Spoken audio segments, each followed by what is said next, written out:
welcome back. This is lecture 17 in our series, and we're continuing today the path integration of scalar field. So the two main results we got last lecture are listed here, right? So first thing, we already knew this, but now we're doing with a field theory, not with the harmonic oscillator. We have shown that the green functions can be written in terms of functional derivatives on a source acting on the functional generator or partition function of the theory, right?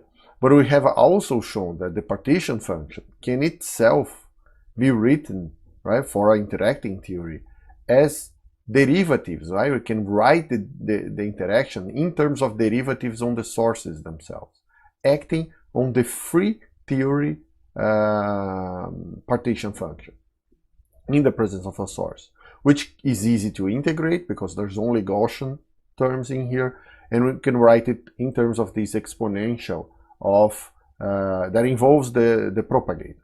And we have been showing that the action that these functional derivatives have when acting on this object is to connect this propagator. There is right here. This is all in the Euclidean space, but we know that once we rotate back, this becomes the Feynman propagator, right? At every possible point in which the functional derivatives are calculated. Right? So essentially we introduce dependency on these points, right, by connecting them to the streams of these propagators. And we have been trying to get the Feynman rules from that. So last lecture specifically we took a look at the free scalar field theory. So we took the very last thing was to get the 4-point function for the free theory. And now we want to start looking at interactions, right? We want to bring interactions into this game. For the sake of variety, let's use an interaction that is a little different from lambda phi 4. Let's think about lambda phi 3, right? This is a bit of academic interest because having only phi 3 is a bit problematic for the energy spectrum, but you can always imagine just part of a bigger interaction. Then there's no problem. If I also have a phi 4, phi 6 terms, then I have no problem with being bounded from below, and it is fine. So you can imagine this is just part of a bigger interaction, and we are looking at the Feynman rules for this part only. Right? So in order lambda, right, I have to expand this z up here up to order z1, right? We have defined this last time. Z1 is nothing but this guy taking the order lambda expansion in this exponential, so it's just minus d4x v of delta delta j of x acting on the exponential of half of j delta j. Right? If I substitute this in here, remember I want to exchange these fields by derivatives on the source, I'll get minus d4x lambda over 3 factorial 3 times that partial derivative, always on the same point, right? So this cube exponential of half of j delta j, right? I won't do all the derivatives in detail. We already know, right? When I act one of these derivatives up here, I bring down a j delta of x1, and when I act with this derivative here, it just becomes, in this case, not x1, it's just x, right? It becomes a propagator from this point into x, from x to x in this case, because the derivatives are always in x. So I'll write the answer straight away, because we don't want to do every intermediate step, right? This will be just minus lambda 3 factorial d for x 3 delta x x delta j of x plus delta j cubed x exponential of half of j delta j. If you're curious about the intermediate steps, they are in my lecture notes, so you can take a look there and do the calculation yourself. It will be pretty clear what is happening, right? So in this case, you notice this is a 0-point function, right? Because I'm still not doing derivatives on the external points. This is just a vacuum bubble for lambda phi 3. Notice now that at this level, order lambda, now since my functional generator, this part, right, of the functional generator, has an odd number of derivatives in J, that means I will also need an odd number of derivatives coming from the green function, right? The green function will have a certain number of derivatives depending on the number of external points, right? That goes from x1 into some number of external points.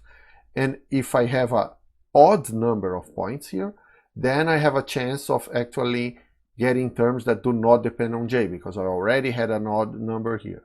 But if the number is even, so take g1 of 2k, and k is just a integer, right?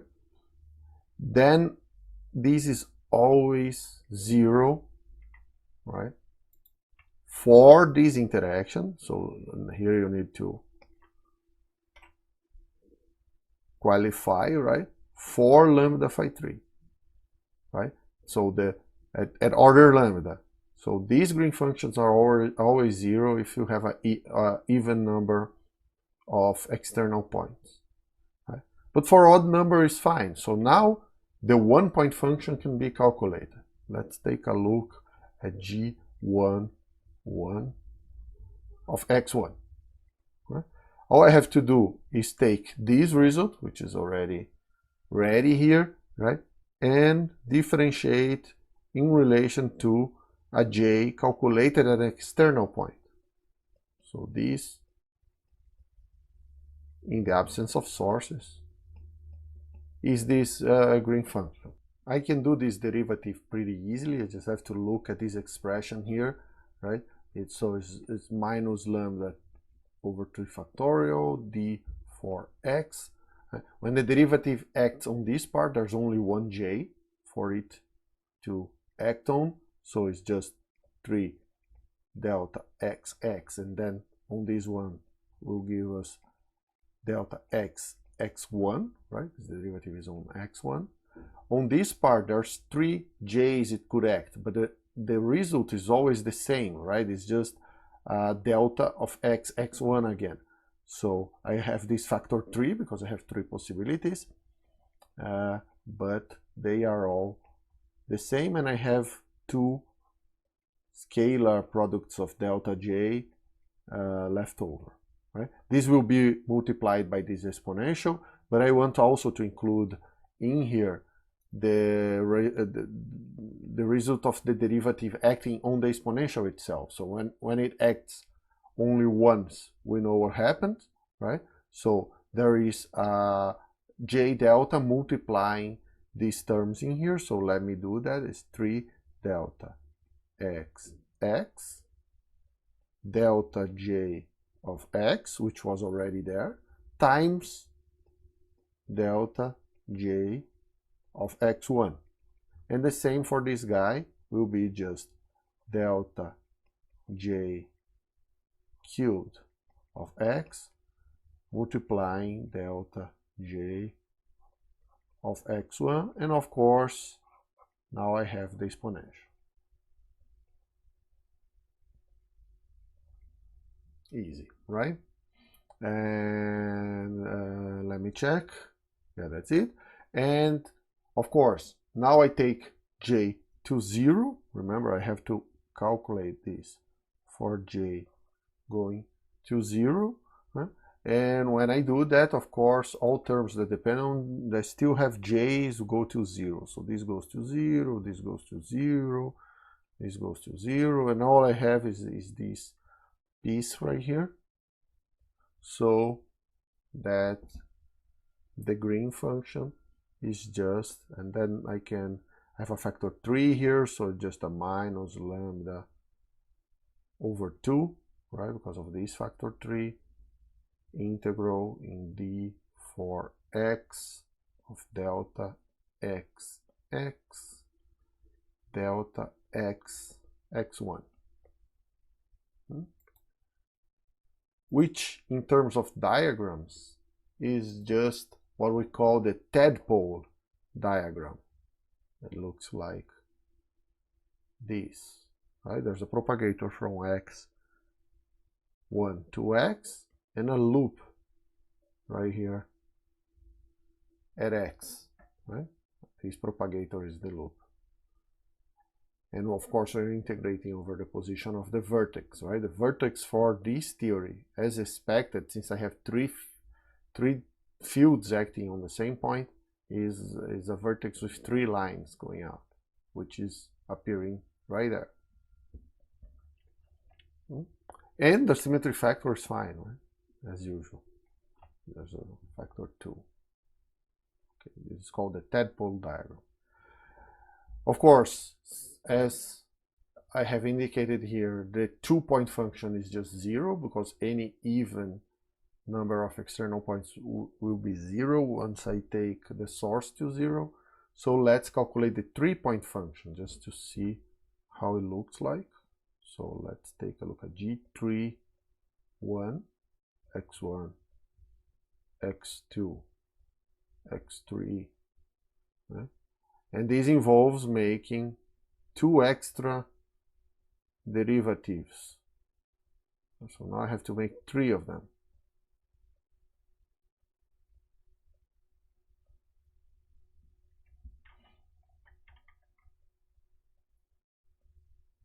Acting on z1 of j.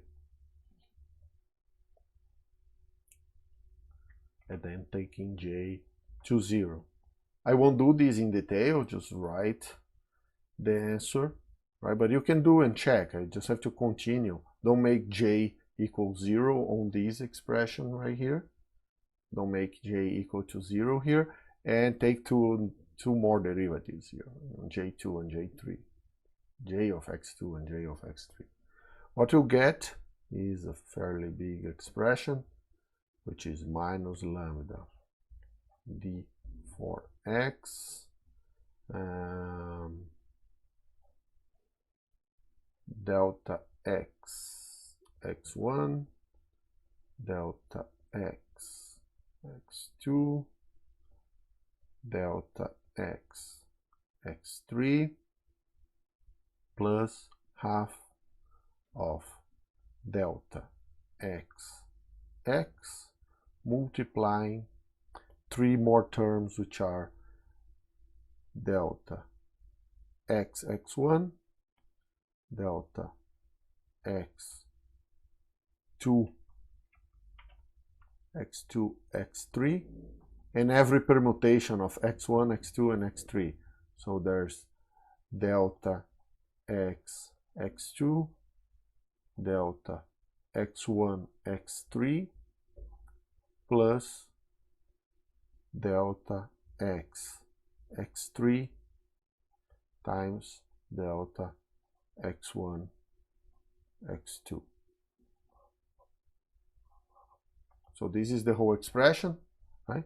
And in terms of diagrams, it becomes more clear. So the first term is just these 3 points, 1, 2, and 3, just connected to x, right?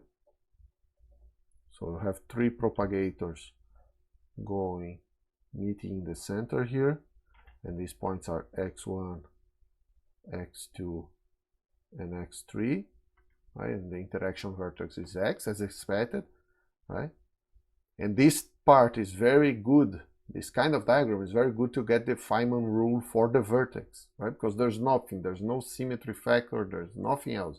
Just the 3 propagators and something here, minus lambda, which indicates for you what the Feynman rule for the vertex is. We will use something like that later.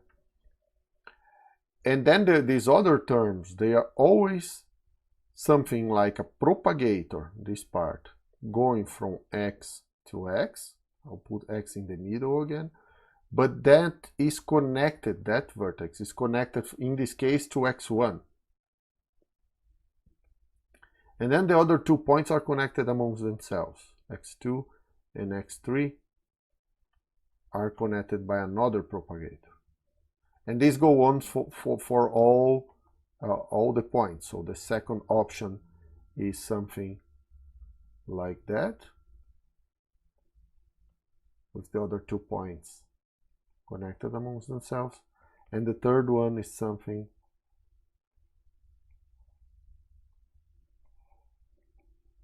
like this. So x3, x2, x1, 3, 2, 1. Okay? So I have 1, 3 here. Just these 3 different diagrams that involve the tadpole times a free theory propagator. Right? The tadpole, this is the 1-point function, as the same we did before. Finally, for this theory, we can also get the vacuum bubbles, right? In the absence of sources. So in here, in Z1 itself, right, I have this term here has already something that does not depend on the external points, but it depends on the sources everywhere, right? If I make j to 0, this guy goes to 0. The vacuum bubbles in the absence of source then need a higher contribution, because Z1 is just 0 in the absence of sources. Let's take a look at Z2, right? If I calculate Z2 in the absence of sources, that's the first bubble diagram. These will involve a lot of derivatives, right? So Z2 itself has, I have to take the expansion of the exponential of the interaction to third order actually, right? Which is d for x lambda over 3 factorial del j of some point x cubed times the integral in another internal point, let's call that y to keep the same notation as in the notes, over 3 factorial del j of y to the cube, right? And this is acting on the exponential, right? But here I can be a little bit smarter, right? I mean, this is just acting on this exponential.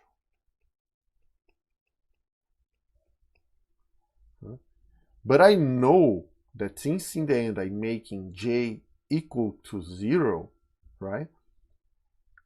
The only term, this exponential is just a series on powers of j delta j, right? Right? Put some coefficients, but what really happens is a power series in this object, right? But since I have 6 derivatives here, and I'm really calculating Z2. I won't act with external derivatives anymore. It's really just these 6. Right? It makes no sense to take this term, nor this one.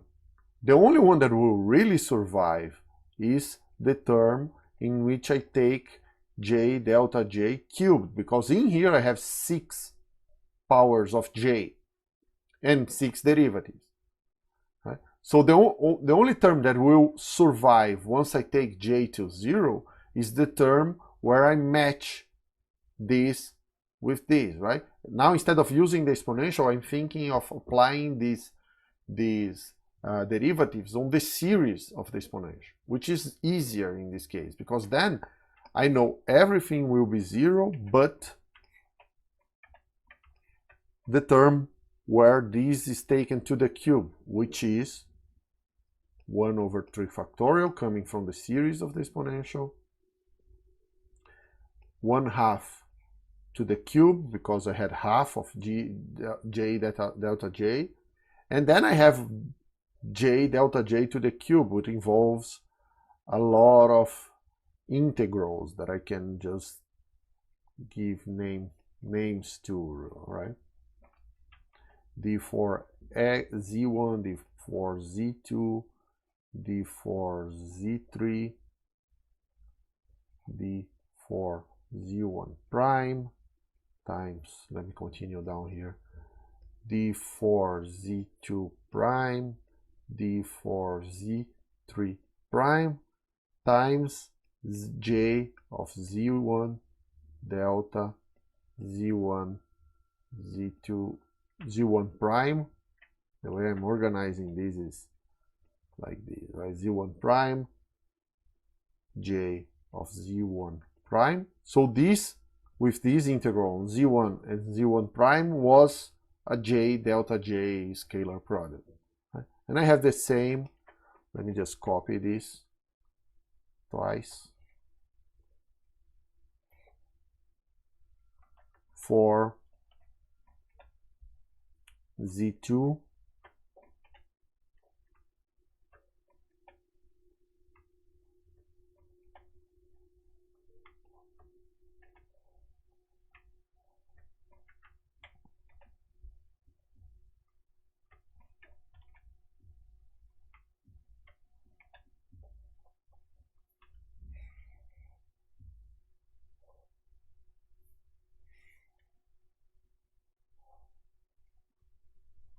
Okay, so try to convince yourself that this is the only term that matters for the whole exponential.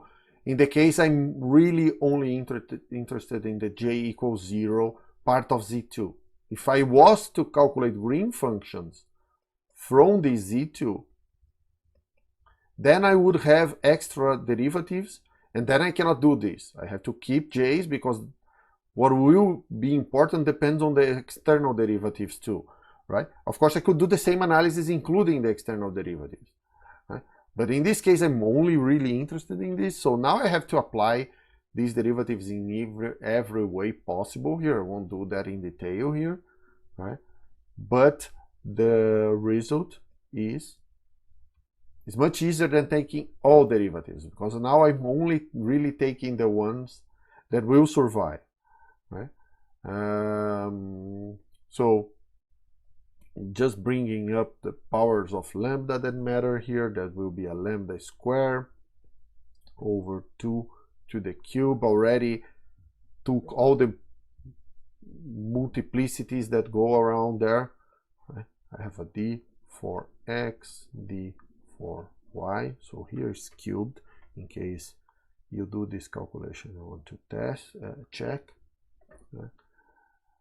Delta x x, delta x y, delta y y, plus lambda square over 2 times 3 factorial, d for x, d for y, delta cube x y.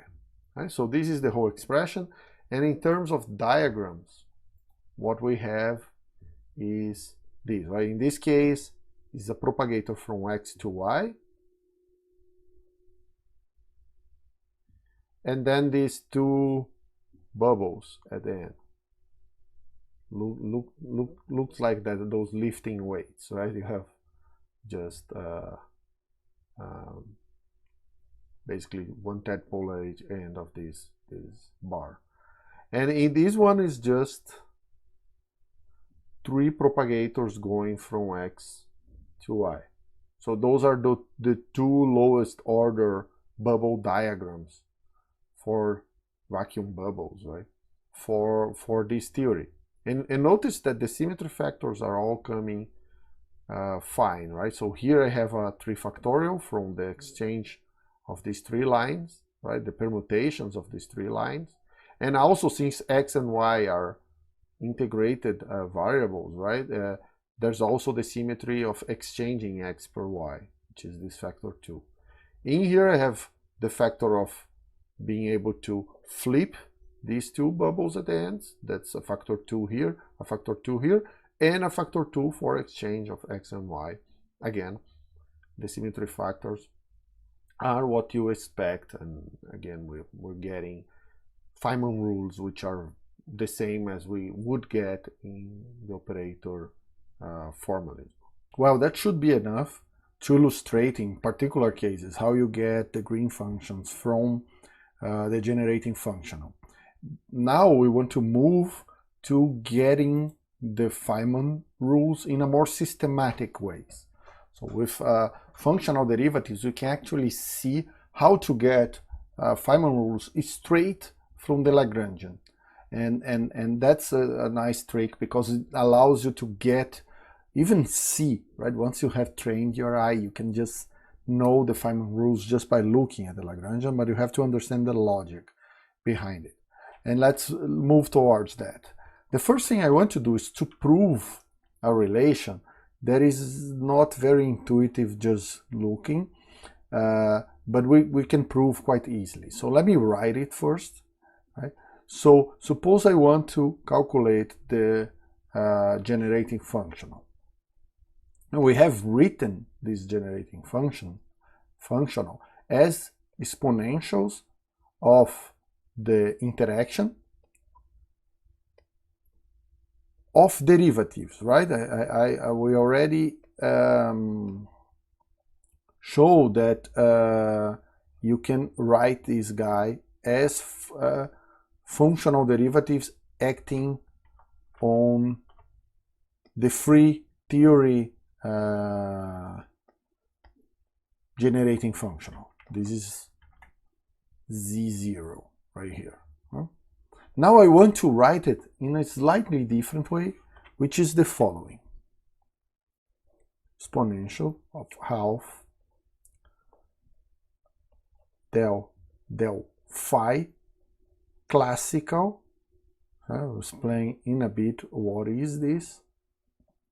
Delta phi classical. Exponential of minus d for x v of phi classical plus j phi classical when this phi classical is 0. So notice now that I did some sort of exchange here, right?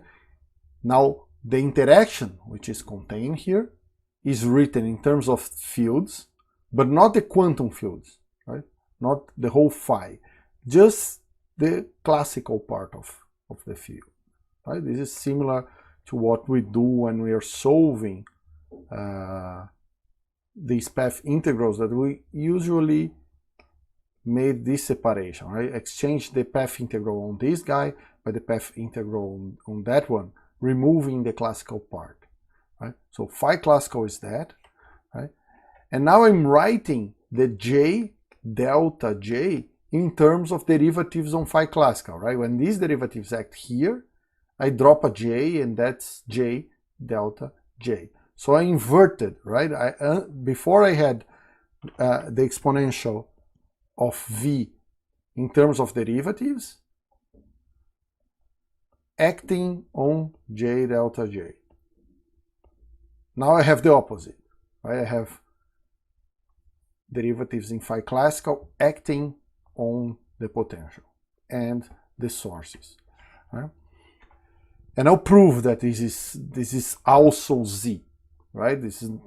I'm just throwing that out there, and now I have to prove it. And of course, you have to understand this expression, right? What this exponential means is actually the exponential of half. Again, you have two scalar products there, d for x, d for y, delta x minus y, del phi classical of x. So this guy is calculated at a point x that is integrated over del phi classical y. All of that acting on this.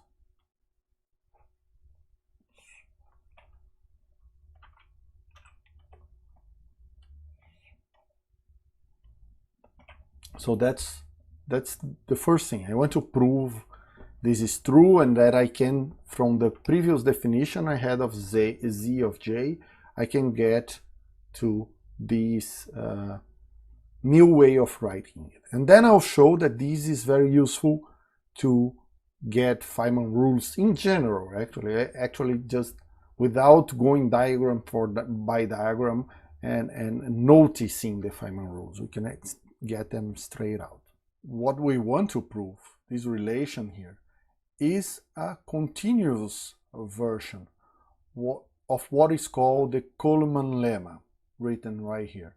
I essentially have two functions of a number of variables, the same number in both cases, so there's the same number of x's here and y's there, right? They are different variables, but you have the same number of them, right?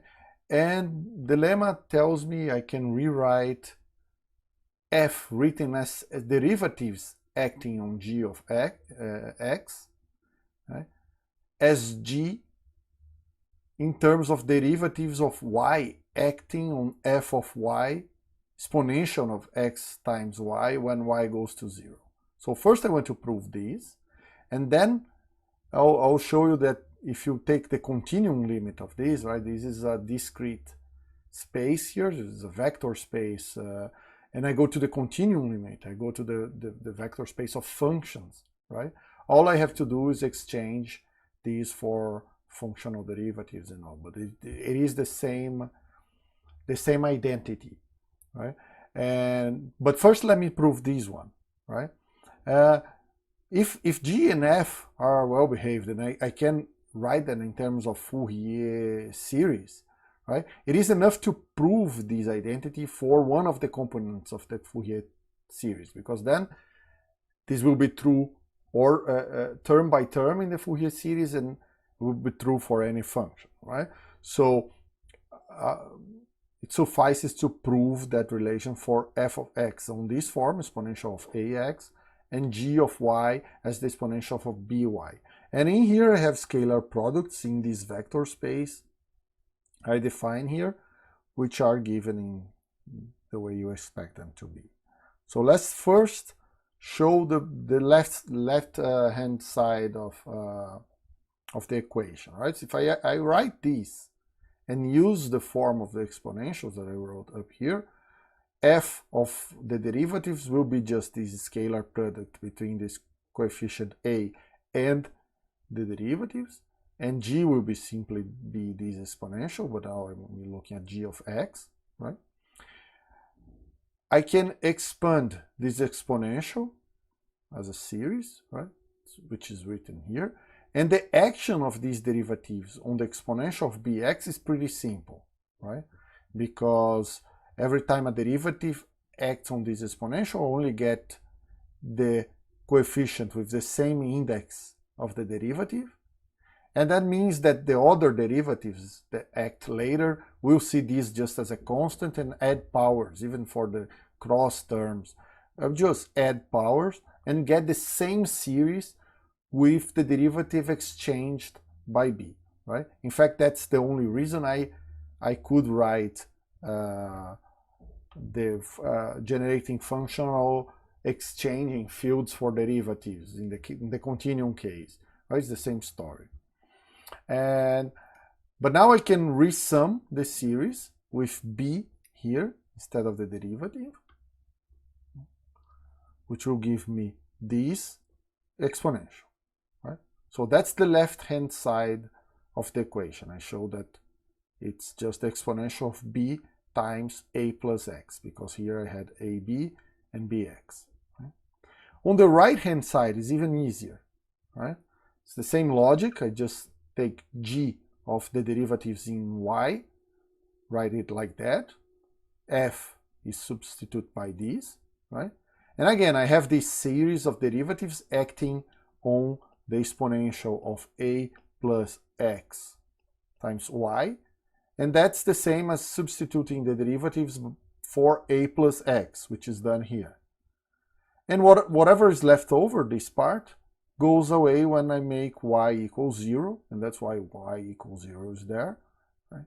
And I get the right-hand side is the same as the left-hand side, which proves the identity I wanted to prove, which is this one, like Colliman's lemma. Now, I want to take the continuum limit of that, right? This is just taking these x1, x2, xn, and take an infinite number of those, and indexing those to space, or space-time, or doesn't matter the number of coordinates, right? In the end, I'm just taking the continuum limit, and this x will be one function, the y will be another function. So I'm just exchanging Rn vector space by the vector space of functions that have a Fourier series. Right? And right, this is the same discretization we use to prove, to show path integrals for the first time. And of course, then the relation stays very similar, but now the scalar product is a scalar product in the space of functions of time space, so there's an integral here, and the derivatives become functional derivatives, right? But it is essentially the same identity. And if you look at the form we already had for the generating functional, which was derivatives of the interaction acting on z0, right, which was this half of j delta j here, that's exactly the form on the left-hand side of this equation. Right?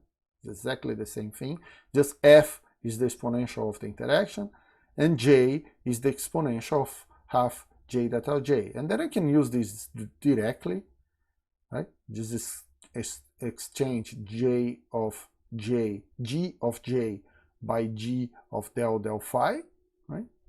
And the other way around using this relation, and I get, here I'm suppressing, right? Phi, classical everywhere. I'm just writing phi, but you have to be, pay attention to that. I'm not making the field equal 0. The field is an operator in the formalism we have.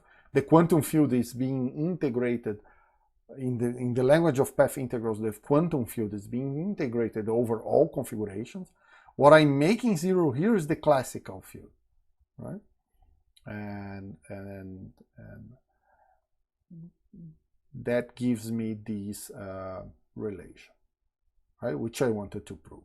Now let's see how this relation can help me to get the Feynman rules for a more general interaction. What I have in mind here is that at the very least, I could expand the potential in terms of a power series in the fields, right? So that it will suffice for me to get the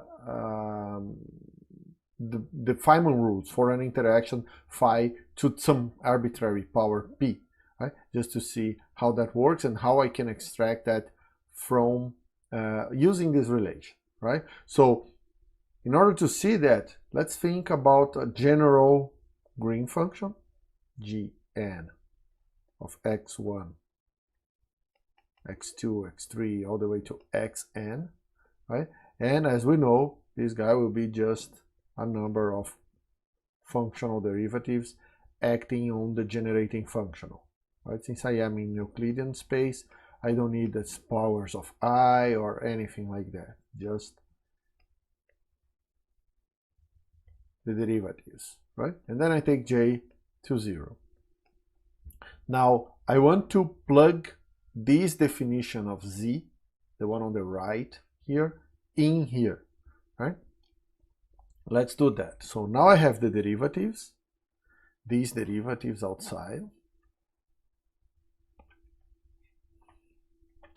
I'll put this j equals 0 at the end. So I have n functional derivatives, and in here I'll copy that expression. So exponential of half del phi. So again, I'm suppressing the classical, but always I'm differentiating to some fixed field, not the one I'm integrating in the path integral, right? Delta phi, and that is acting on the exponential of minus d for x v of phi, which is now a generic power of phi, right? Some phi to the power p, j phi,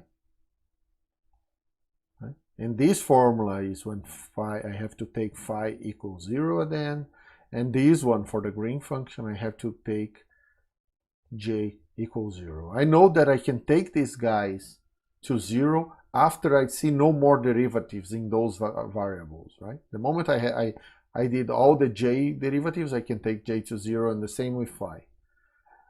Same idea.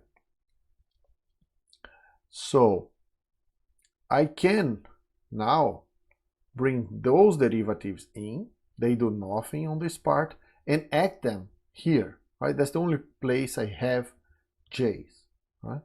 So then this expression becomes, this exponential of these derivatives goes outside, and this will act on a product of phi's, because every time a derivative like that acts here, it drops down a power of phi calculated at x1. So the derivative in relation to j of x1 will be phi of x1, and so on until phi of xn. That's the effect of all these derivatives, right? And then I still have this exponential, right? But now I can take, I can take j equal to 0, because there's no more derivatives in j. I can just forget this term. So this is, I can forget now, right? Just take j to 0.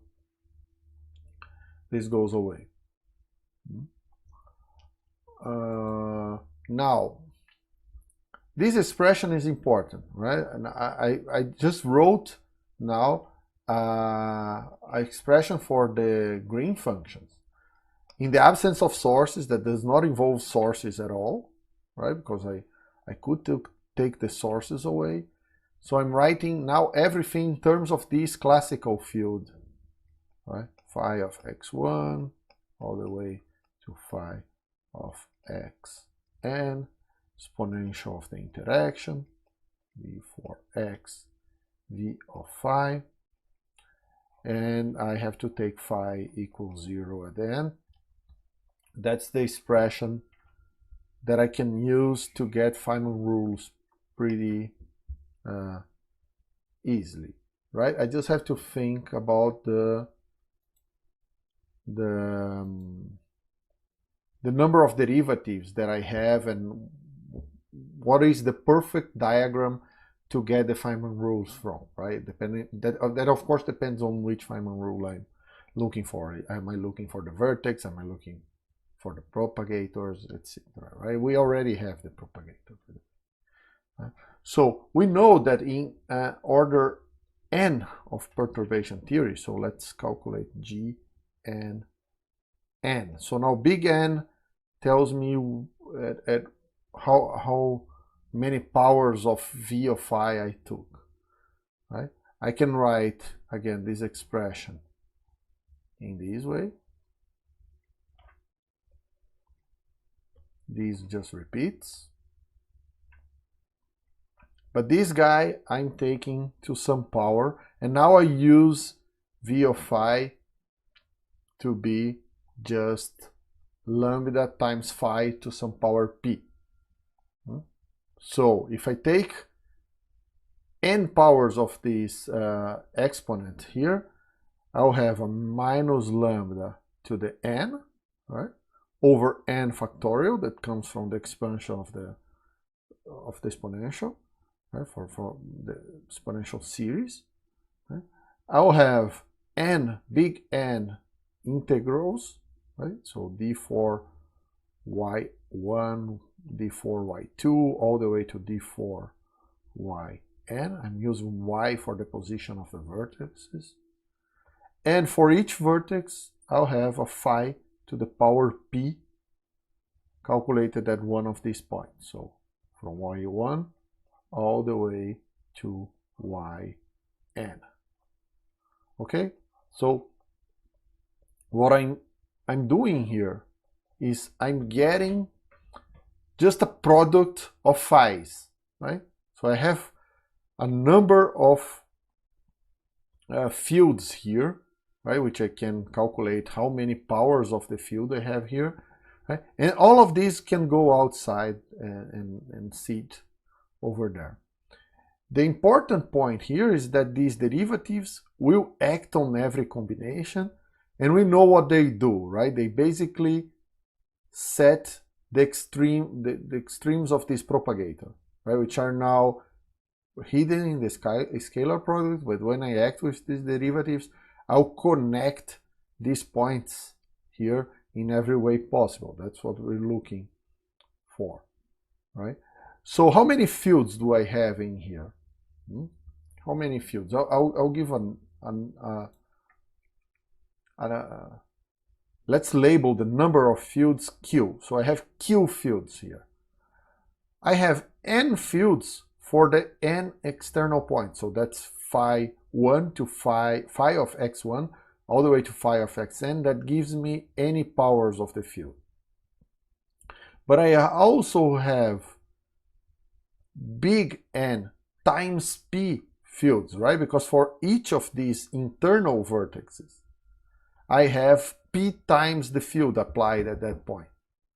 So the total number of fields in this product is Q equal to small n plus p capital N. And those guys have to act on all of those fields. The advantage of knowing this number is that now I can figure out what order of the series of this exponential I need, what term exactly on the series, right? Because we know if I do too many derivatives, when I expand this exponential, I'll have powers of these derivatives. And if I apply too many derivatives, this is zero. If I have more derivatives than fields, it will be zero. If I have less derivatives than fields, some fields will be left undifferentiated. And then when I take phi to 0, this is 0. Right? So I have to apply the same number of fields, the same number of derivatives as I have of fields here. And since each power, each term in the expansion of this exponential will have two derivatives to some power, I know that I have to take this exponential up to order q, which is little q that is equal to q over 2, right? And I know this is an integer because big Q here needs to be even, otherwise this is 0, right? If big Q is odd, this is automatically 0 because I always have even number of derivatives here, right? So knowing this, I can rewrite this expression explicitly expanding the exponential in its series and taking only the term that will be different from 0. And this term is, let me write it explicitly, so little n, big N, x1, x little n, And now I'll take the term of the exponential and write it explicitly. Since I'm taking the exponential up to order little q, right? I will have a factor 1 over little q factorial, 2 to the power of q, that's just this half here to the power little q, and I have these derivatives to the power little q, which I'll write as the integrals, right? I'll explicitly write those scalar products. So let's call the d4z1, d4w1, and this is a pair, right? I'll have many integrals. I'll just write the other ones in a moment, but just so you know, I'm taking z and w as the pair that comes together in the same propagator. So I'll have del phi z1 delta z1 minus w1 del phi w1. So this is one of these scalar products. And I keep doing that all the way to z little q w little q, which means I have many products like this with z2, w2, z3, w3, so on and so forth, all the way to del phi of zq delta zq minus wq del phi wq. Right? So this is this exponential taken exactly at the order I need to get this green function. And this is applied, right, to this thing, which is still down here. Right? No changes in this part. Now we have to understand what happens when these pairs of you have some pairs of derivatives here, right? They always come in pairs, which connect them to some particular propagator. What happens when one of these pairs acts on any two fields here? They will act on all of them, right? This derivative, when I apply it here, I'll have one term for each acting on each of these fields. But eventually I'll have to apply this one too. It will choose another field that this guy didn't choose yet and act on it. Let's see what the effect is when you do that, right? If you take one of these pairs, let's say del 4 zi d4 wi del phi zi delta zi minus wi delta phi of wi, right? Acting on, say, I just take any two fields there, let's call it phi of x, phi of y. What happens here, right? So this will be equal to, so the first derivative goes in, acts on one of these guys, let's say the first. That gives me a delta of wi x, right? And then that means that the other derivative will act on the other guy. Right? So I have two terms. One term when I pair wi with x and zi with y, and the other way around. Right, so I have these two terms. One of them looks like a delta 4 of x minus zi, delta 4 of y minus wi times the propagator. And there's also a term that is delta 4 of y minus zi delta 4 of x minus wi propagator.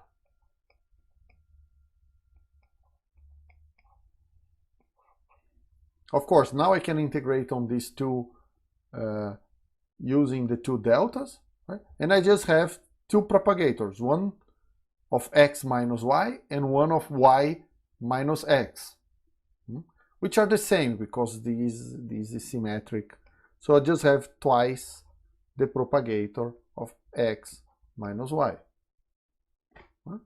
So now we need to realize that I'll have many combinations of these, right? Because I have a lot of pairs here. In fact, I have two Q derivatives, right, out here, acting on two Q fields inside, right? The big Q. Big Q derivatives acting on big Q fields. And there is little q factorial forms of doing that, right? Of acting pairs on pairs, right? That's not why we don't have two q factorial. I'm saying there is a q factorial ways of taking a pair outside and pairing it to some pair inside. And so there will be a multiplicity of q factorial ways of doing that, right? Which will conceal this q factorial down here, right?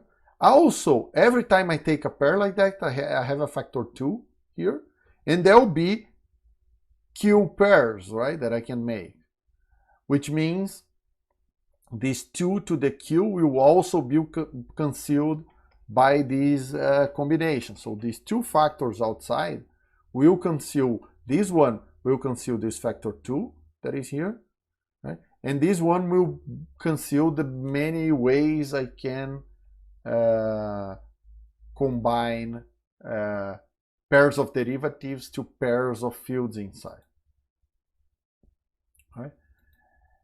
But that's not all. We know that multiplicities in these combinations. You remember when we were doing Fick's theorem, and here we're doing the same, right? Every time I apply a pair of that, I'm just connecting two physical points, right? So this pair acting here connected x to y. So I'll connect every point here to every other point in every way possible, right? But these are variables of integration, right? So we know that I can just rename these variables of integration in n factorial ways, big N now, right? So there's a multiplicity here that will be exactly the same result, because I can just call y1 equal to y2 and vice versa, right? And there's big N permutations that I can make here, factorial permutations that I can make here that will conceal this n factorial here. And there's also the fact that I have p fields acting on each point, right? P times. So on y1, I have p times the same field. And every time I connect, I can connect to this guy or this guy, and the result will be the same. That gives me, right, a p factorial to the n ways of connecting these, right? That's something you have to convince yourself. But for each of these points, right, it's kind of easy, right? You know there's 3 ways of connecting, then 2 ways of connecting, then 1 way of connecting. There's the p factorial part, and to the n, because I have n points and big N points there, right? So that's another multiplicity that shows up. This guy, I don't have the cancellation from him yet, because I define the interaction in this way. So it's better to make a little change at this point and rename lambda, right? Redefine lambda as lambda p over p factorial, because then I'll have, instead of just a power n of lambda, I'll have a p factorial to the power big N in the denominator, which will conceal this multiplicity. Of course, we know from the operator formalism, right? That this cancellation is not perfect, right? So now I have this factor. Once I do this, let me write this like this. Once I do this change in the coupling of the theory and rename it like that, then I'll get a factor which is this in the denominator here. So there will be a p factorial to big N there. But I have to count the number of equal results that I get from these combinations of pairs of derivatives with pair of fields. And we know that this innocent multiplicity that I'm talking about, big N factorial for the renaming of the integrals, and p factorial to the N for the fact that I have p equal fields in each point, right, will not be perfect, because sometimes I do double countings, or there are combinations that are the same there. So again, I'll have a symmetry factor of, let's call this number of equivalent contractions, right? Number of equivalent pairings of derivatives, and I'll have a symmetry factor that comes from some of them being the same, right? And this mismatch causes a cancellation that leaves an extra numeric factor in the denominator, like we had in the operator formalism. It's the same thing, right? Just to show one quick, I'll be really quick on this one, example of how that works. Let's consider a vacuum bubble, so no external points, right? In a theory where the interaction is just phi square, so P here is 2, and it's just an interaction that has a point with two fields coming out of it, right? And let's take that to order 2 in the in the perturbative series. That means Q, big Q, which is defined here, right? Once I know little n, P, and big N, I know Q, right? So big Q is 4, and little q is half of that, right? It's 2. And I can write my amplitude, let's call it A, right? Like that. So 1 over. Here is little q. Let's put it like that, right? So little q I'll put in purple. Right? So there's a 2 here that comes from little q. There's 2, again 2 little q, which is 2, so there's a factor 4 here. Right? And I have some integrals, which is d, zi, d, wi, d, zj, d, wj, dx, dy,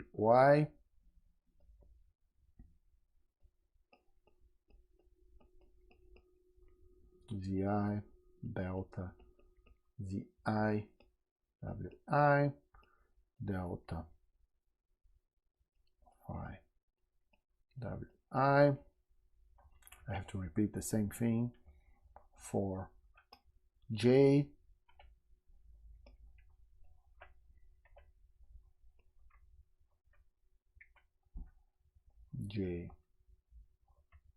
I'm using I and j, but I could just use 1 and 2 too, right? It's just some notation that and I have phi x, phi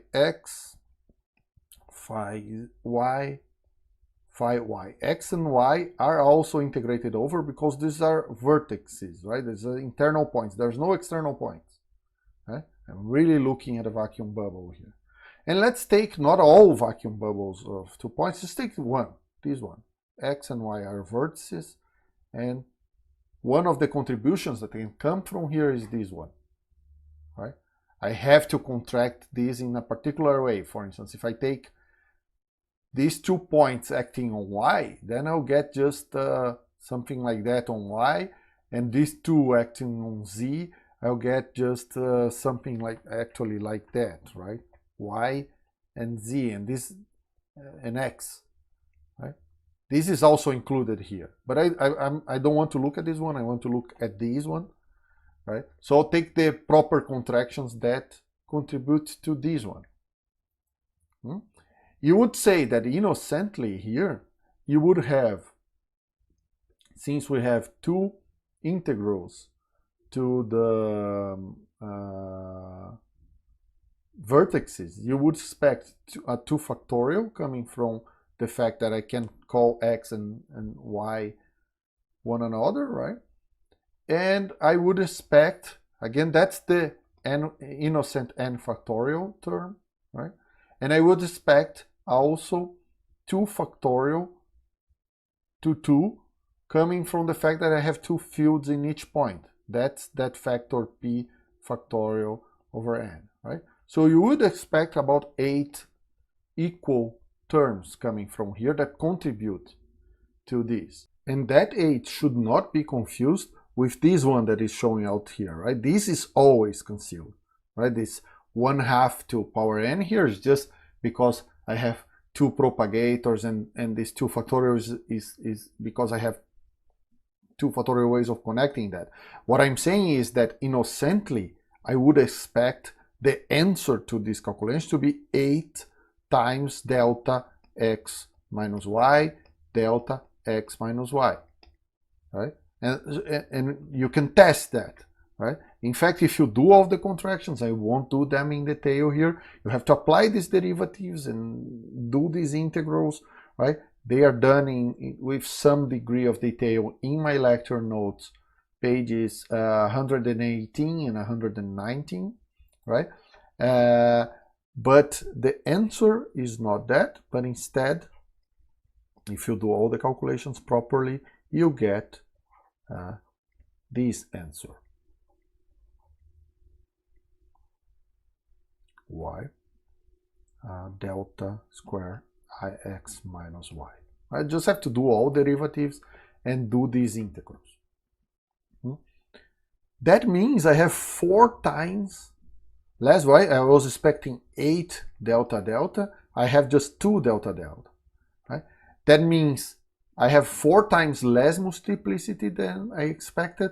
So when I divide this by this factor that I didn't include there, right, the factor that is here, right, I'll have a leftover 4 in the denominator. And that's exactly what you would expect for this diagram, right? He has a symmetry factor 2 for the exchange of these two lines, and a factor 2 due to the exchange of x per y, because they are both internal points, so not fixed. Right? So the symmetry factor is 4 because I have 4 times less multiplicity than I expected. And this is exactly what you would get applying the same rules we got from the operator formalism. Nothing changed. So let me put all the Feynman rules in a table, just because now we have them in Euclidean space. They are the same as the ones we got from the operator formalism, but now we have them also in the Euclidean space. And here is our table, right? So we're talking about lambda phi p now, because I just generalized it a little bit. We're talking about green functions in Euclidean position space. So in that case, you have propagators written in Euclidean space. You have vertices.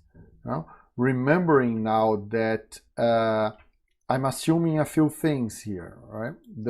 The most important one is that the interaction is normalized in the right way. I have this p factorial here, because then it's just minus lambda p. Actually, there's no y. This is in Minkowski. It would be in Minkowski because there's when you rotate back to Minkowski, there'll be an extra I coming out of the integral here. Right? When you rotate the time part of z, you get an extra I. So in the Euclidean, there's no y, it's just minus lambda, as long as you have the p factorial there. Each vertex with p lines coming out of it, will have this expression associated to it. External points are just 1 because it's still in scalar field theory. And we have to divide by the symmetry factor in the end. Right? Of course, we know that the most interesting fine rules for us are in momentum space. As I have already shown, the thing you would be interested in is a green function in momentum space that you can write in the normal way, right? 2 pi to the 4th delta 4 p1 pn, and we have shown that I can rewrite this guy in terms of another one that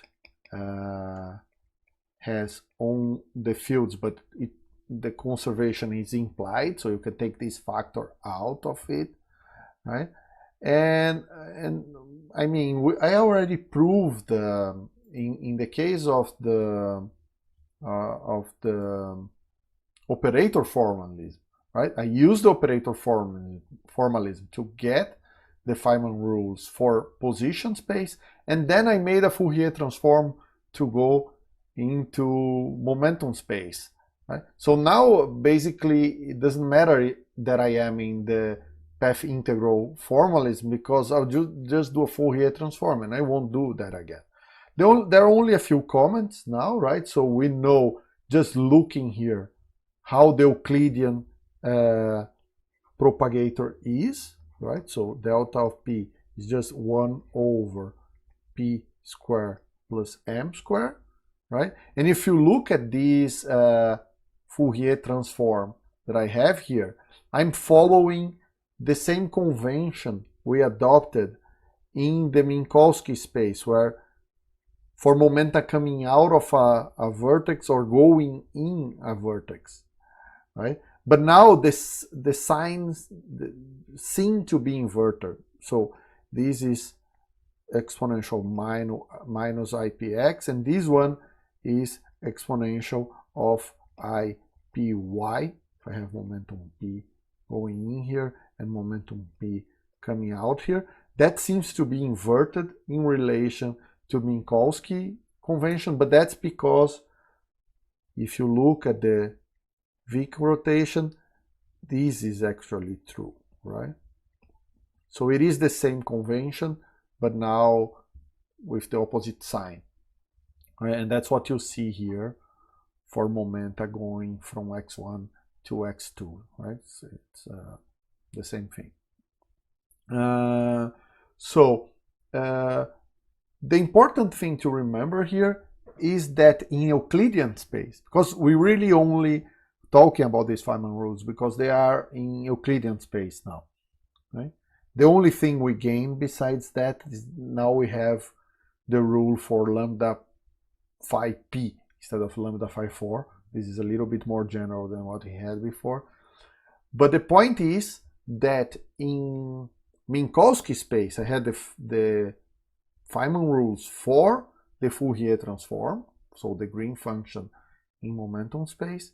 But I also had then the Feynman rules for this object in and out, or even more properly, this object. Those do not make any sense in Euclidean space. Now this is important, right? So in Euclidean space, you can go as far as getting the green functions in momentum. You just have to use these for the propagators. Everything else is the same, right? As we did in Minkowski. But then you have to rotate back, because the LSZ formalism makes no sense in Euclidean space. You can see why, right? What you do in the LSZ formalism is to take the external line, which will have propagators like this, and throw them into the poles. Would mean I would have to go to a place with negative p squared, but Euclidean p squared is positive, right? There's no way of Euclidean modulus square being negative, right? You would have to make p imaginary, and that is going to back to Minkowski, right? So physical particles, these asymptotically free states that are the physical particles we want, they only exist in Minkowski space. So when you get to this point, you need to rotate back, right? And then these propagators will become Feynman propagators, right? You get some factors of I coming out of the integrals of the vertices that you have to work out, and then you apply LLZ on Minkowski space. There's no way around it, right? You have to go back to physical space sooner or later. Okay, so now we want to use this expression that we have shown to get Feynman rules in general for bosonic theories. We'll see later that fermionic theories are more complicated, but we can now tackle quite a big number of theories, at least to get the vertex Feynman rules. So what I have in mind now is just a bosonic field that I'll index by this index R. R can go to from 1 to n, and it goes over all the bosonic fields in my theory. So just to give an example of how general this idea could be, I could actually have a field of many components that I could call just phi 1, phi 2, phi 3, and this phi 3 could be A0, for instance, as in the vector field for electromagnetic interactions, right? So you could have phi 4 equal A1, phi 5 equal A2, and phi 6 equal A3, which is a way in which I could represent a field, a theory with two scalar fields, phi 1 and phi 2, and then the photon, right? This is the electromagnetic field, right? And I could use that to represent a photon, and R, this index R runs over all of this, right? The free part of the action for such a theory, this is just an example. I'll keep R free here, and I could even put more fields in it, right? Would look like this. So this is the action, and this is the Lagrangian density, phi R of x, delta minus 1 R s, phi s of x. So you see now it has become more general, right? This is the Gaussian part, it's quadratic in the fields, so that's what I call the free theory, the part I have to solve, and by solving I mean when I integrate that, what I'm doing is inverting this operator. If I find the inverse of this operator, I found the propagators for all of those fields, and I have solved the free theory. So in the example, in this same example, right, delta minus 1, we didn't see the vector fields yet, but I can just show you how this part would look like, right? This is just del mu plus m1 square, which is the mass of this field, then del mu plus m2 square, which is the mass of the second field, and then you have a 4x4 thing here, right, which is g mu, the derivatives del mu, right, which acts now on these 4 other components, right, and it's not just diagonal in each of them. So the kinetic term now mixes these other 4 guys, but does not mix them with these 2, right? The rest of the matrix is just zeros with the appropriate dimension, right? This is a 4x1, 0, you know. right? This is a 6 by 6 matrix. So that would be the look of this operator. So you see, RS this is not just proportional to delta RS as it would be for just a number of independent scalar fields. Right now I have something that has a more complicated Lorentz structure, so this is not just diagonal and mean nu, right? So what I'm assuming here, I'm not worried right now on how to invert these operators. We know how to invert them for scalars, right?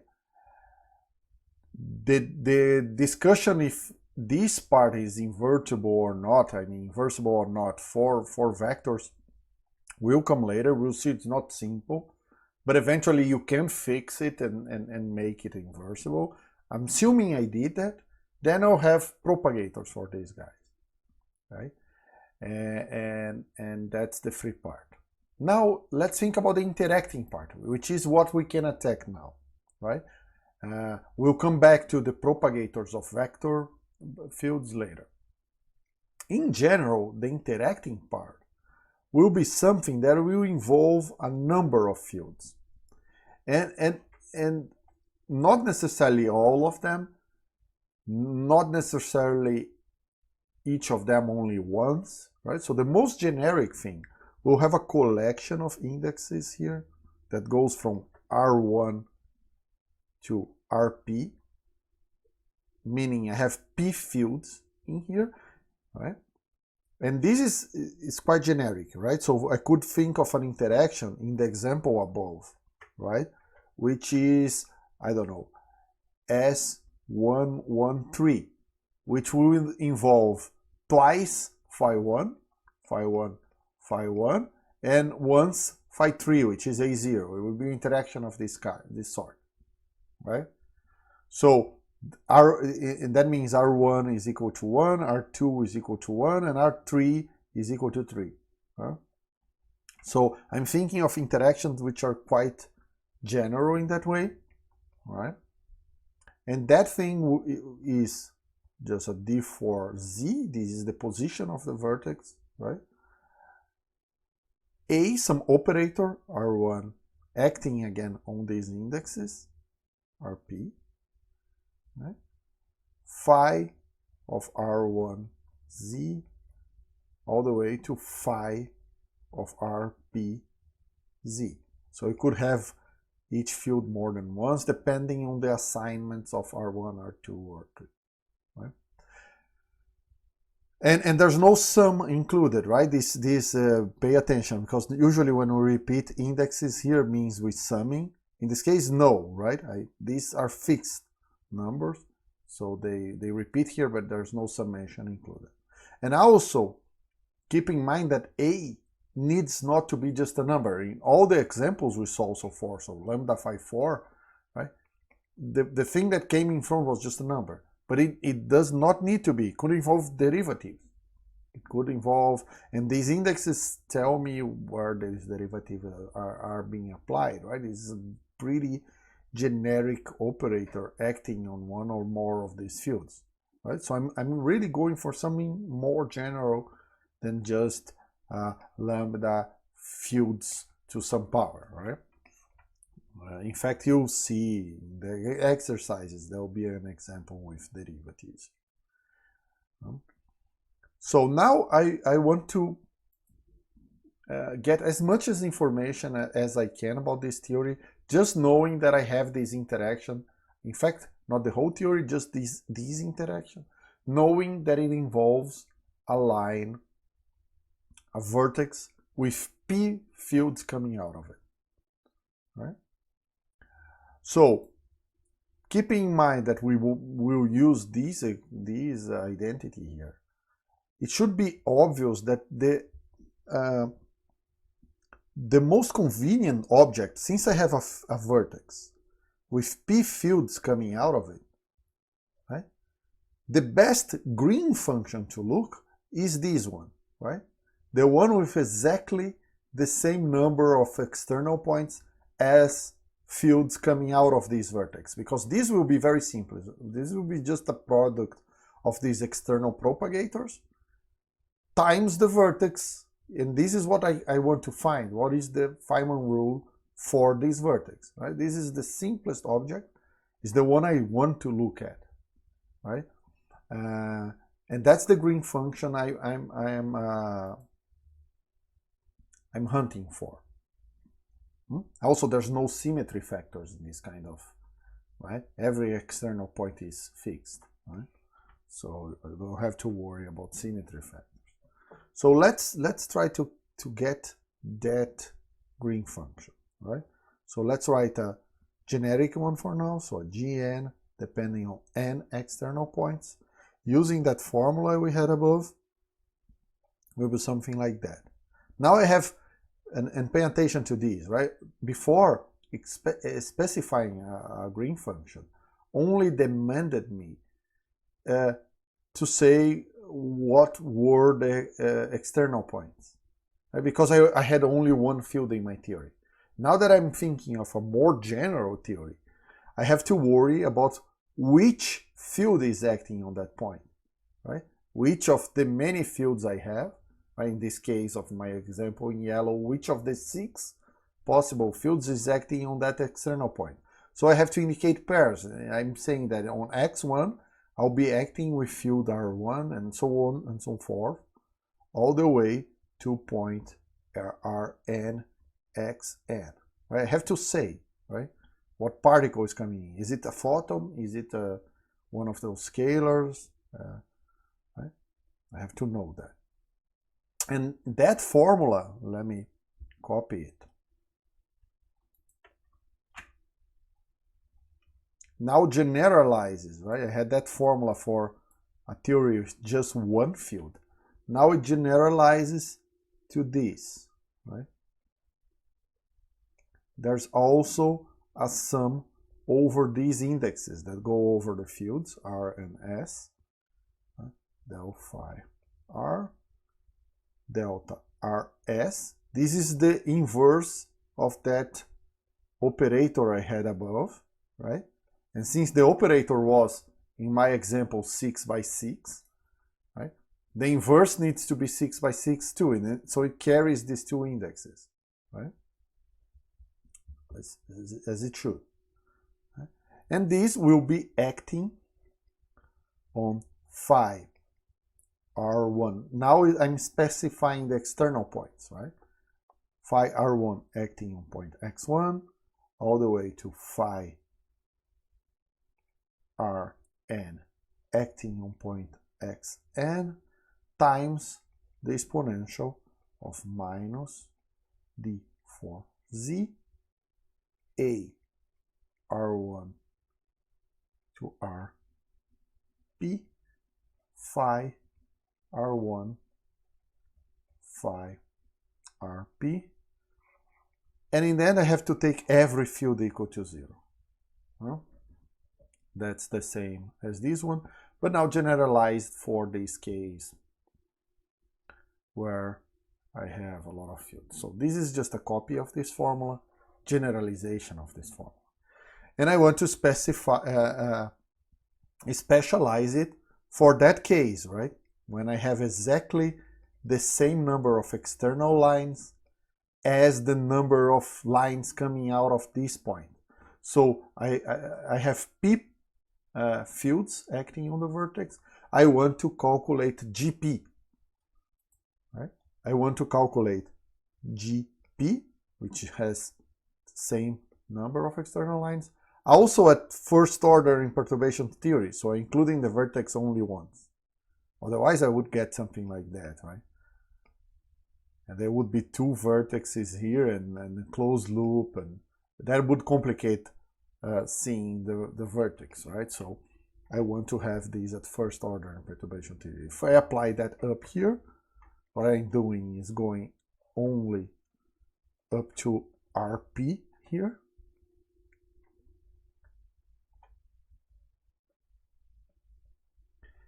Nothing changes in this part. This is just exponential. And here, all I do, right? This part is the same, but I take the first order of the exponential, which is this one here, right? There's a minus, I'll put here for now, and I have this integral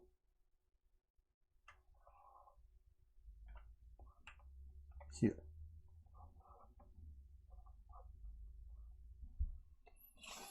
Right? So this is what I'm calculating now. Right? Let's call this S of R1 to Rp. Now I have to apply these derivatives in here. Again, it's the same game. I'll have pairs of deltas acting on pairs of fields. But now, the first thing to notice is there's two effects of the delta, right? Before, when I applied this differential to a field, del phi of x, right? There's a scalar product hidden here, so there are integrals in there, right? On some position, which I think I'll call y. So let me put a y here. Right? On phi, say x1, there was just a Dirac delta of x1 minus y, right? This is what we know. Now there's also these indexes here, r and r1, right? If r is different from r1, this is 0, right? Clearly, I can only differentiate the field in relation to itself. I'm assuming those four fields are independent, right? In any reference frame, they are independent, right? So they are connected by equations of motion. So that means that this also brings a Kronecker delta here, right? Which in the end will have the same effect as this Dirac delta, because this Dirac delta, there's an integral here on y, right? Part of the scalar product here is an integral on y for this guy. But there's also this sum in R and S. So when I do the integral, I just replace y by x1 on this propagator. So the propagator Rs of yw will become delta Rs of y will be substituted by x1 w. Right? But also the Kronecker delta, I can use it to do this sum, right? And then this R will be replaced by R1. So the same way this object, when it acts on pairs of fields, it fixes the endpoints of the propagator. It also fixes this index, right? Forcing the field to be the propagator to only mix fields that mix between themselves. So in the case of the scalar, this guy is diagonal on the scalars. So if R is different from S, they will be just 0. All right, so I have to be mindful of this propagator, but at this point, the important thing is you fix these two ends that first were integration variables. They'll become fixed points. Right? But you also fix these two indexes, which before were summed over. Now they won't anymore. Right? We'll fix to this external R1. So that's what will happen when I act with these derivatives there. Also, I have this exponential that has all the powers possible in these pairs of derivatives, right? I don't need all of them, right? So again, I'd only take the term in the exponential which has the same number of derivatives as the number of fields inside, right? That part is obvious, right? And I won't worry about the symmetry factors here. We know that since we're talking about only this diagram, all the symmetry factors will cancel. So this exponential, for instance, will have an n factorial of some sort, depending on which term I stop it. But I know this n factorial will be concealed by the many ways I can apply this here. This factor half will conceal with applying this guy or this guy to the same field. So I won't mind any of these factors because I know I'm calculating something that has no symmetry factor. So this half go away and the exponential goes away. Right? With that in mind, what I can write is that GP1 of all of these, let me make these a little bit smaller because the space is important here. Right? Let me write the scalar products. One more thing. Right? I could act, for instance, with this guy on x1 and this other guy on x2 and have diagrams that would look like this. Right? If I act with one of these pairs on external points, I don't want that. Right? I want only this diagram. So again, I'm acting with the guy on the right on the points on the vertex and the guy on the left in the external points. I'm only taking those options. Right? Doing that, I'll have killed already one of the integrals and I'm keeping the other. So let me write that and I'll explain it again just to make clear. YP, right? These integrals are for this scalar product on the left, right? So I have delta y x1 minus y1. You see, this y1 is still integrated over, but the other one I already fixed. I'm assuming I already did half the derivatives. And same, I could do the same for the indexes here, so it would be R1S, and I would have a sum on S, but I'm suppressing these indexes, right? It's the same thing. If you look at the position, you know what R was there. All the way to delta XP minus YP.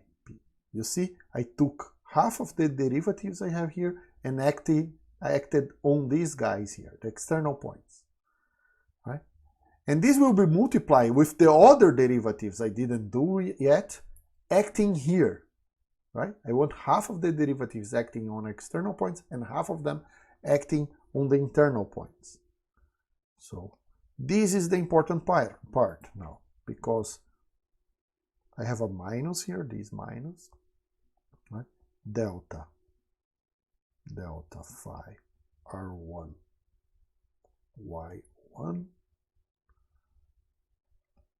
all the way to delta phi RP YP, acting on this S of R1 RP. Actually, let me hide these because they are, no, yeah, they're already fixed. They are fixed by the Kronecker delta that came out of here, right? So the important thing is that this part is essentially the Feynman rule for the vertex, right? Because once I do these derivatives on S, right, I'll fix all the points y, these integrals will go away, and I'll have a product that looks like delta, delta, delta, how many deltas I have here, times something. And this is exactly what I expect from this diagram up here, right? Just a product of the external deltas times the vertex rule. So this thing in red is the rule for the vertex of this theory, right? And this can be very complicated because, again, A can involve derivatives on the field. It's just not A, right? The answer of this is not just A, because if the A is a differential operator, you have to be careful on how you will apply these derivatives in here. To give a quick example, just think of a lambda phi p, right, that I defined a few minutes ago, right? The interaction was just d for z lambda p over p factorial phi to the p. In this case, there's only one index, so all these r's here are superfluous, right? And of course, in this case, s is this, right? This is S I defined there, right? A is just lambda p over p factorial. Right? If I use this and calculate this thing in red here, right? I'll just act with all these derivatives here, but there's p factorial ways of acting for, I will have 4 derivatives, I will have p derivatives, and there's p factorial ways of acting with p derivatives on p field, so the p factorial goes away, right? And I just get, from all the derivatives, I'll just get lambda, and with this minus in front, this will be minus lambda d for z, right? And every time I apply one of those, I have a delta, right? Which will look like a delta of y1 minus z all the way to delta of yp minus z, which then I can combine with this white part there. So in my example, this would be all of these guys. The green function will be all of those guys times these. These deltas can be used, right? I just have to move z over here and use those deltas to integrate on the yellow integrals here, which would just exchange every y here per z. Z, z, and I have minus lambda here, minus lambda p. So you see that the red part is exactly the rule for the vertex, because other than that, I got exactly what I wanted, right? I have a diagram that has p external lines. I have p propagators connecting these external points to the vertex in the middle. I have as many as needed here, right? And the red thing is the rule for the vertex in Euclidean space. So see, the red thing is the rule for the vertex.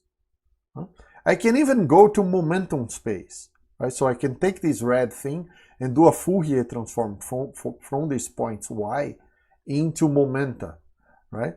And get the momentum space rules, and that's what I want to write. So now I'm thinking about a rule for a vertex, which I'll show in red here, with p external lines in momenta. So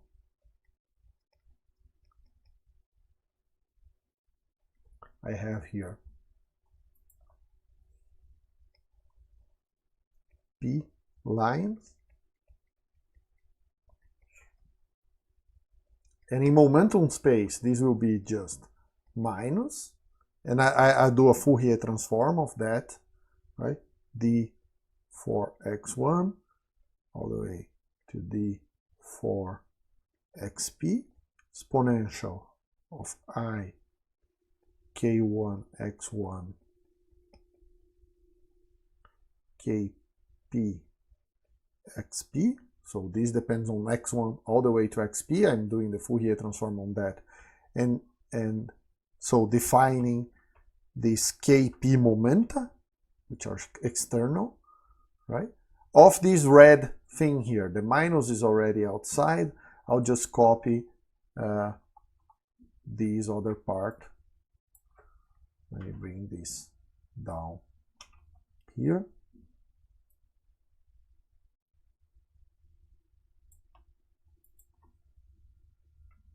All right, but at this point, these guys are integrated, and I know that when they act here, they will become just a vertex. So I can just put this. I know that these guys have to depend on x1 all the way to xp. Yeah, and this is what I want, because I can use this to get Feynman rules of any theory, bosonic, right? The fermionic ones are more complicated. we'll see them eventually. I just, in other words, and here's the bottom line of all this, I just have to differentiate the Lagrangian. All right.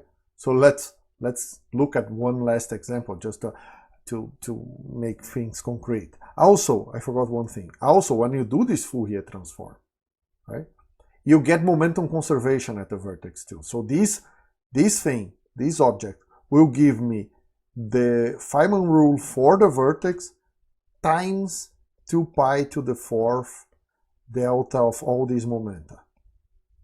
Because when this is what you would get if you do the Fourier transform of the propagators, you have these exponentials which will come together with this one to do momentum conservation, right? I did the Fourier transform only for the red part here, right? So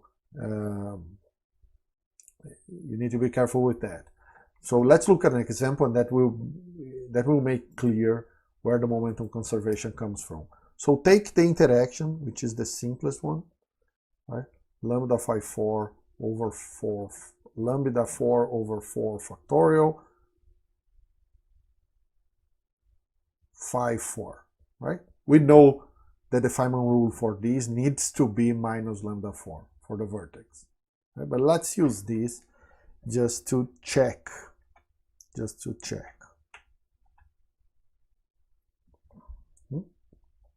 So this diagram is given according to this formula by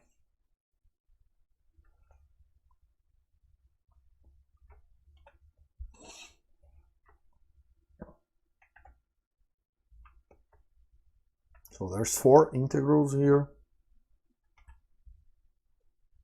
4 momenta up here, 4 derivatives here,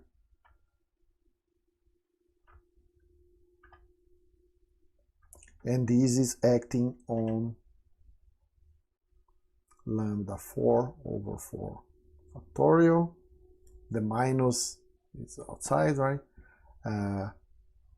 D4, I'm calling x the position of the vertex, right? The x without any indexes is the position of the vertex. Phi 4 of x, right? 4, and there's no indexes for this thing, because it's just one field. So there's 4 factorial ways of applying these. I can apply to the first, the second, so on and so forth, right? I just differentiate 4 times, the 4 factorial falling down, so this 4 factorial goes away, right? And this, of course, will be just, let me repeat this part.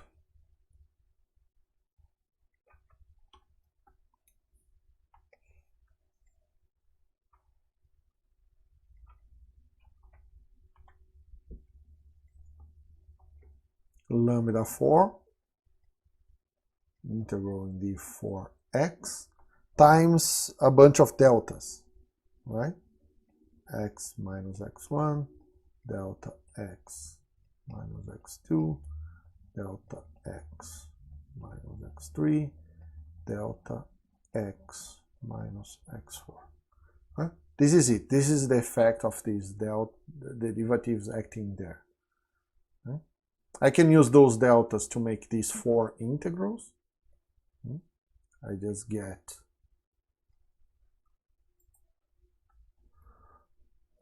minus this exponential. Well, let me bring this integral over here. This exponential, I just have to replace x1, x2, x3, and x4 by z, by x.